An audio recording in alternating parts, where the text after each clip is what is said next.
Lots of smoothies. You probably saw the pictures. Airline engine, big failure on a United jet that was headed from Denver to Hawaii. Engine parts flew into people's yards, landed on the ground. Nobody was hurt. Plane got it back safely to Denver. But United now grounding all the 777s with engines made by the same manufacturer as this one, Pratt Whitney. Michael Dreikorn, principal partner in the aviation safety firm ASD Experts. Before that, he was assistant division manager in the Airworthiness division of the FAA. Also worked as vice president for Pratt Whitney.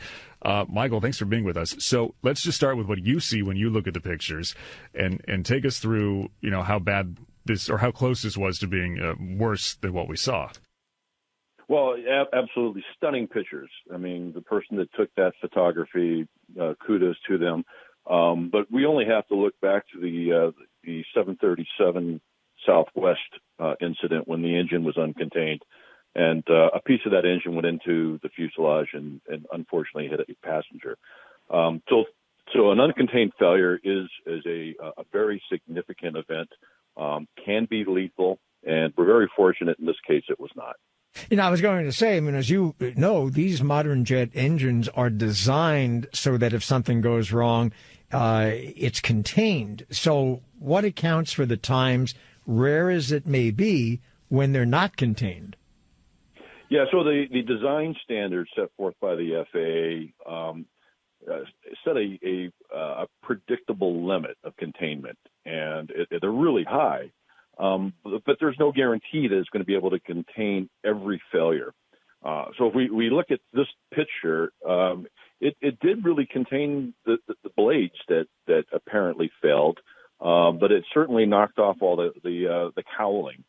There was another incident on the same day in the Netherlands on a 747 with a similar engine, where it was uncontained and certain fan blades actually hit vehicles that were on the ground. So what do you start doing to piece this together and give us, both perspectives here? Because you were with the FAA, and then also Pratt & Whitney, you got to look at the engines to see if there have been similar failures or any problems with whatever this particular design is. Oh, rest assured, there is right now. It is all hands on deck.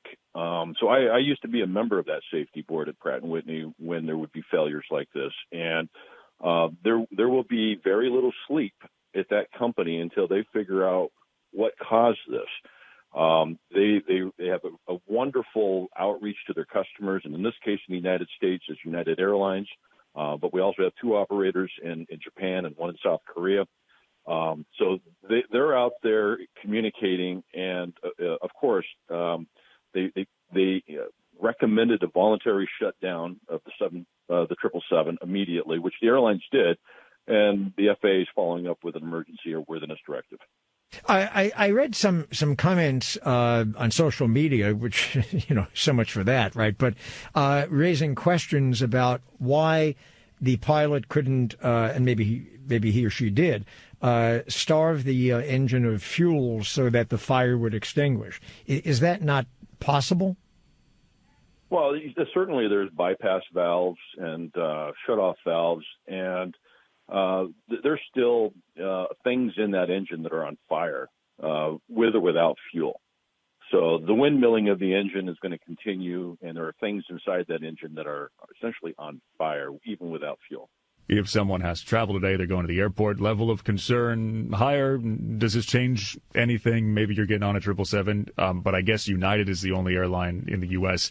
that has that particular engine on that plane. Yeah, you're really not getting on any 777s in the United States today at all. So the threat right now, I would say, is zero with regards to 777s. Yeah. The FAA has learned something from the 737 MAX event. They've learned not to wait. And so this emergency airworthiness directive is, even though it's not on the FAA website out there, they have the fleet grounded right now, and I'm sure it's going to be out here any minute. Michael Dreikorn, principal partner, the aviation safety firm ASD Experts. Before that, with the FAA also, Pratt & Whitney. Michael, thanks. This is KNX In Depth. He's Mike Simpson. I'm Charles Felt. The Supreme Court stepping